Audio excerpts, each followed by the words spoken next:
Hi, welcome to Exam Debug. I'm Chris McKenna, and today we're going to be going through our fourth class, I think, on components, and we're going to be talking about storage. Now, if you were in the last video, I still have a bit of a cold, but I need to get these done for my class, so I hope it won't affect the voice too much, but let's see anyway. So, to start off with, if you're with someone, maybe you can discuss these questions. So what does backing up mean? Why should we back up? And how do you back up your own work? So if you're with someone, discuss. If you're not, maybe you can write down your answers. And we'll probably want to pause the video here so you can do it, and then we'll discuss it a little bit after. Good luck. Okay, so I'm going to assume you've done that, or you've ignored me. That's fine. But let's have a quick review then. So what does backing up mean? So backing up means to save a copy of your data somewhere, usually somewhere separate from your main storage device. For example, I might back up onto my USB drive, but I also keep a copy, my working copy, on my hard drive. So, but why do I do this? Why do I want to keep something on my USB drive and not on my hard drive, separate from my hard drive?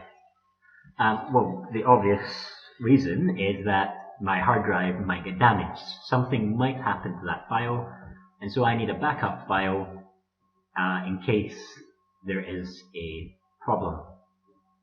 So one thing when you're doing your practical part of your IGCSE exams is you're supposed to save versions each time. You're supposed to make backups in case there's a problem with your main file. This problem could come in terms of hardware damage. It could be disturbed by a virus.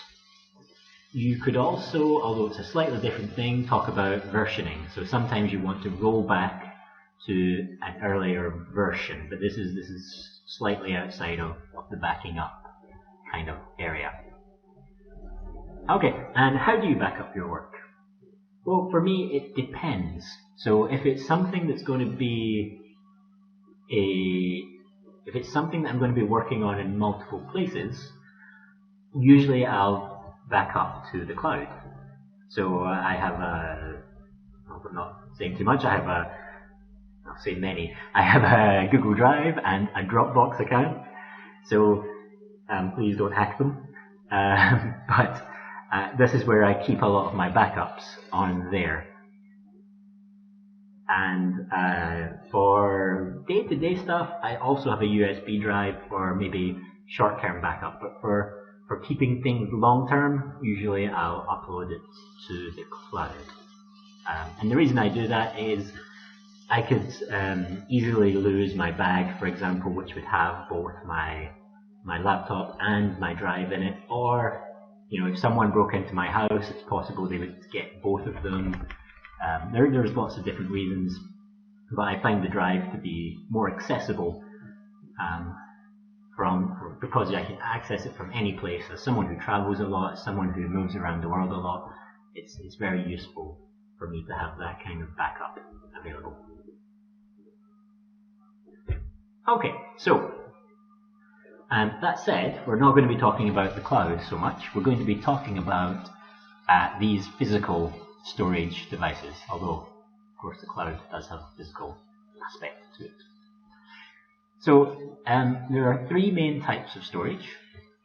Can you investigate using what you've learned before, and can you try and put into the table examples of each kind of storage? Okay, so I'll give you a few minutes to do that, and good luck.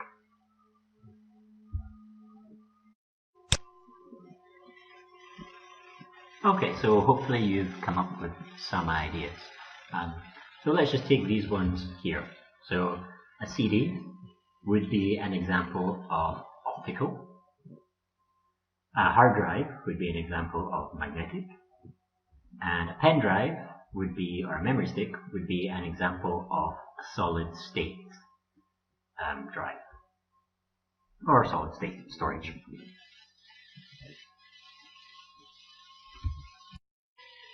Alright, so let's look at them in a little bit more detail.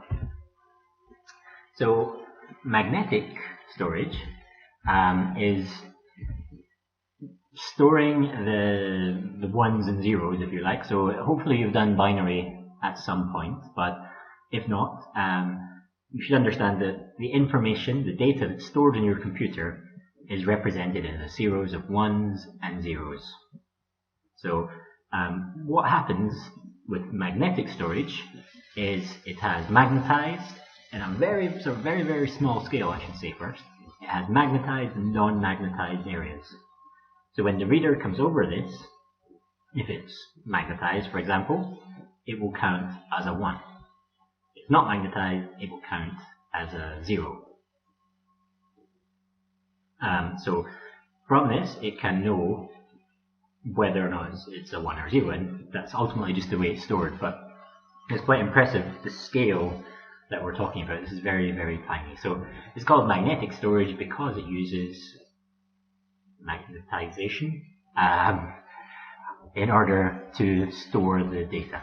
And this is a very reliable and robust format that we've had for a long time. So examples of magnetic storage are, of course, oops, I lost one, wrong way around, are of course a fixed hard drive or an internal hard drive perhaps.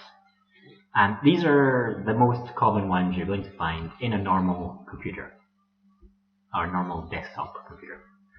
They have a very fast transfer rate, so the data between the data from the disk can go quickly to the computer. And they can store lots of data. You're talking terabytes of data now on a single hard drive. The problem with a fixed hard drive is they're easy to damage. So they're getting more robust than they were before, but there's still a lot of moving parts going on here. So this arm has to move into the disk in order to find the right place, and things like this. There's moving bits, and as soon as you have little moving parts, it opens things up to damage. Obviously, because they're fixed, they're not particularly portable. You can go in and unplug your hard drive from your motherboard and then plug it in somewhere else, but this is not an ideal situation, especially if it's in your laptop where you'd have to start taking things apart to get to it. On the other hand, we do have portable hard drives. So they're not new, but they're certainly becoming a lot more common than they used to be. And these have also a fast transfer rate. They have a high capacity, and they're portable. But these are more used for backing up. I think, if I'm right, please correct me if I'm wrong in the comments, but if I'm right, this is still a little faster because it's going through the internal mechanism, whereas this one has to communicate via the USB, and so I think it's a little bit slower, but please correct me if I'm wrong on that. They have a very high capacity, and the big upside, of course, is that compared to these ones, they're portable. The downside, of course, is it's the same technology, so these can be damaged. Of course, these are designed with protection and other things to make it less likely that they'll get damaged compared to a fixed hard drive. However, there's still the possibility. There I go, watch beeping. I hope you can't hear that. Okay, so let's have a look at other magnetic options. So we're going to be quite retro here. There are other magnetic options. For example, this, I've got my slides around the wrong way for some reason. So for example, floppy disks. Floppy disks work in the same way as a hard drive. Inside here, there is a disk. It's a circular disk, if you've ever seen one. And it's just a single film, and you can put the information on magnetically onto that area. Nowadays, it's you're very unlikely to be using these, but there's a chance you might have to go back to what we would call a legacy system, an old system that you want to get the data from perhaps, and so you might still need to use these. So they're good for transferring small files, they're portable, but they're very low space. I remember as a kid trying to install computer games, and sometimes they would take, like 17 disks, and you'd have to put one in, take one out, put one in, take one out. And so there's not much space on here at all. That said, if you only have a small file, it could be a useful way to transfer it. Low space, as we said, they're out of date, so the biggest issue with these is going to be finding some drive that can read it, because while every computer used to come with a floppy disk drive as standard, we just don't anymore. They have a slow transfer rate, and they're very easy to get damaged. Okay, the other one is magnetic tape. Now, I'll start by saying this is an old style cassette tape, but you can get more modern versions of magnetic tape. So they can still be used.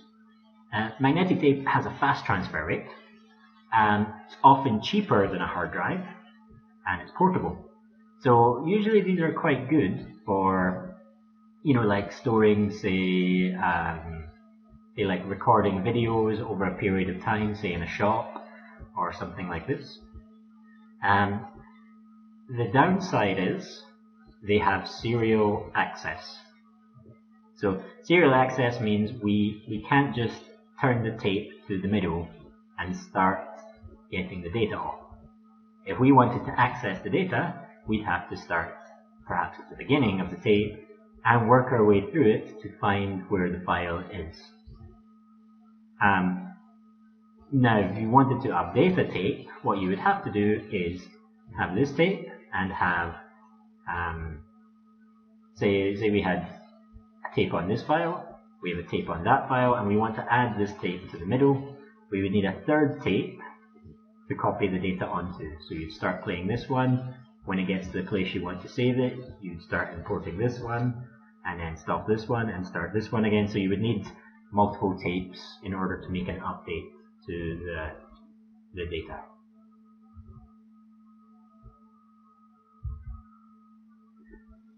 Okay, the next one we're thinking about is going to be optical storage.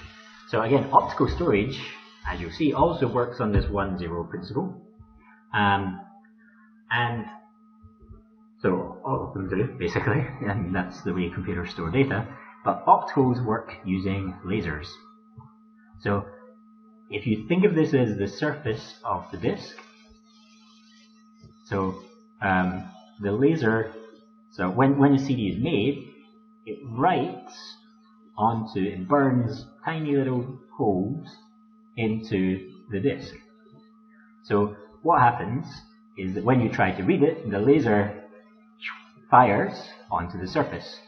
If it's a low area, if it's a burnt area, it will bounce off and the sensor will detect it. So we'll get a 1.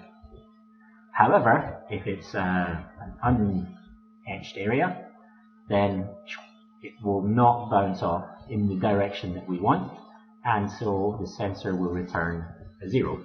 And from that we can get 1, 0, 1, 0, 1, 0, and so on. So there's lots of different types of optical storage, but they all look quite similar is the tricky part. So it's quite hard to distinguish them. So the first one is obviously a CD-ROM or a DVD-ROM. These hold a lot more data than a floppy disk, and they're cheaper than hard disks. But they have a slower transfer rate than a hard disk, so you wouldn't want to be running programs directly off a CD most of the time. It would slow down your applications to do that.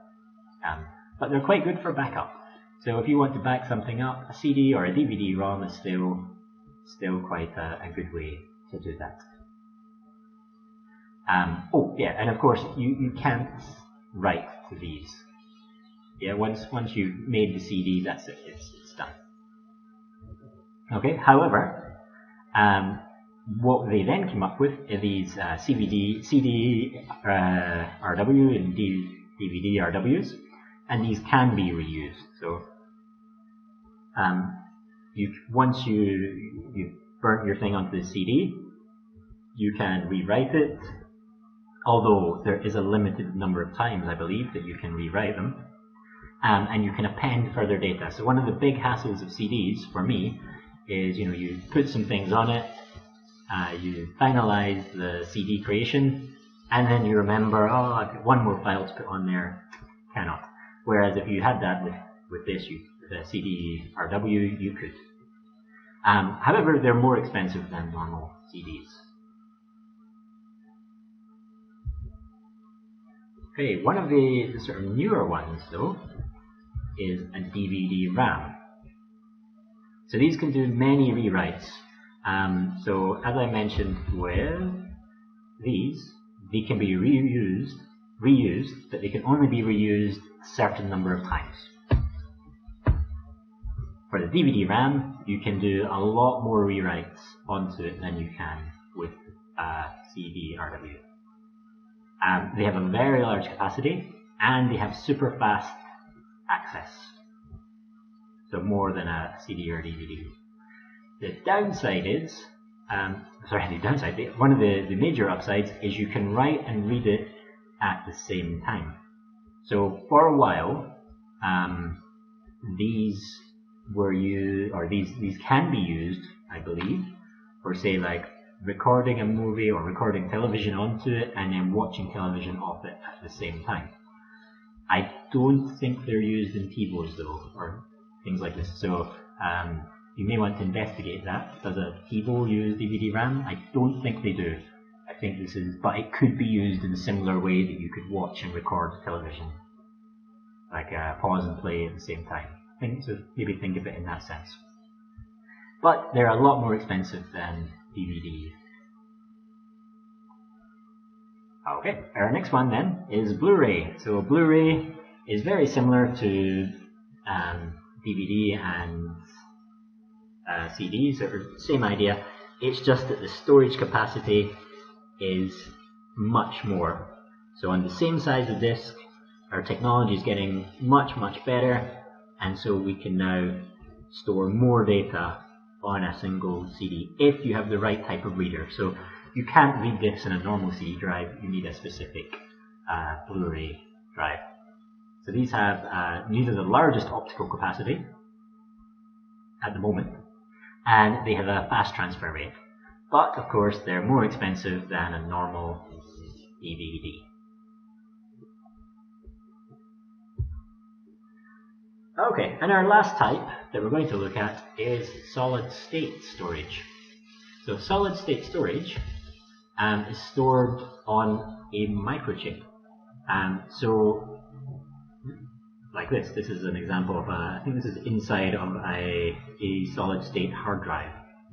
So the data is stored on these chips, but so in the same way that it's maybe stored on RAM. We'll talk about RAM later if you're not sure about it. But the thing is, it holds the storage once the power is turned off. So that makes them quite useful. You can store a lot of data, and it doesn't have moving parts like the others do. Or at least no massive moving parts, no heads like on a magnetic reader or a CD, the lasers moving around. So if you don't have these big moving parts, there's less chance of breakage and things like this. Okay, so the common ones you probably know though. Yeah, I've still got them the wrong way around. Okay, so is a pen drive or memory stick. Now, I myself usually call these USB. Has anyone got a USB? And everyone knows what I'm talking about. But be careful, because USB is actually the connector. So if you say, has anyone got a USB? then you're talking about the connector or USB drive. I don't know if they're going to accept that in IGCSE.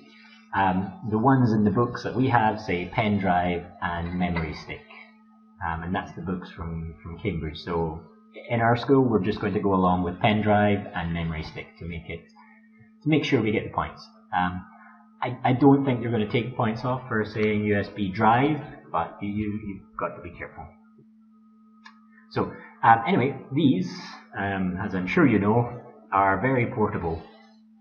They're very robust, as we said. So there's not many moving parts in there. It's certainly not like a hard drive.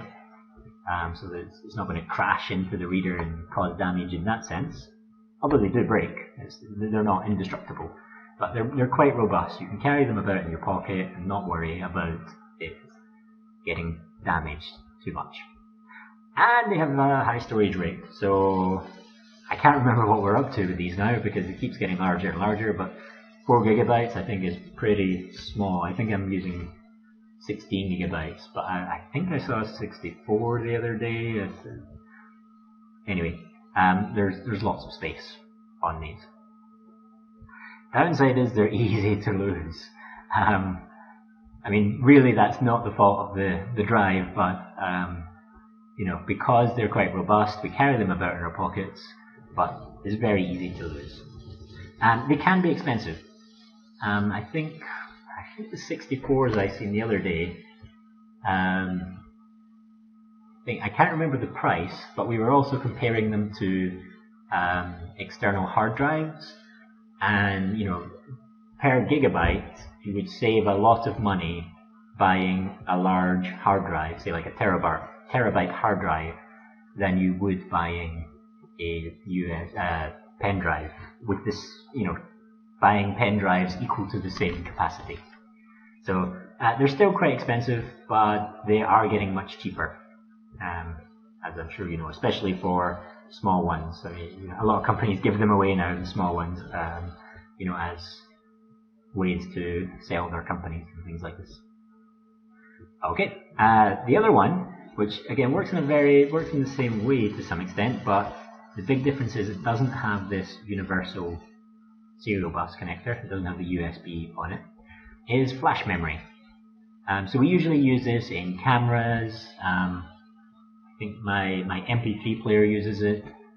Anyone who has a Raspberry Pi, they use these flash memory disks, and these are quite handy again.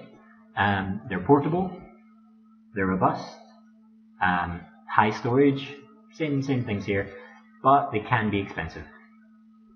The big downside again is you lack the connector if you need it.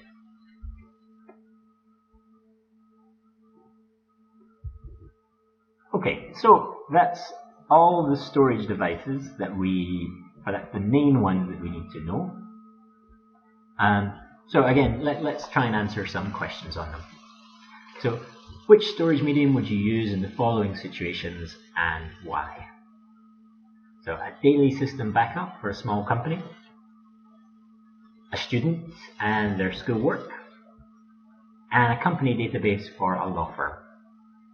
So if you can try and answer those questions, if you like, you can post your answers to the comments and we'll get back to you.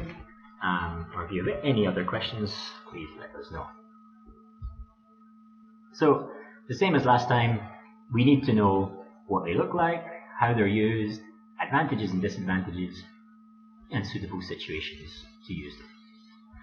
Oh yeah, and you have to, I should have put this on here, but for, this shouldn't say output devices, sorry, this should say storage devices.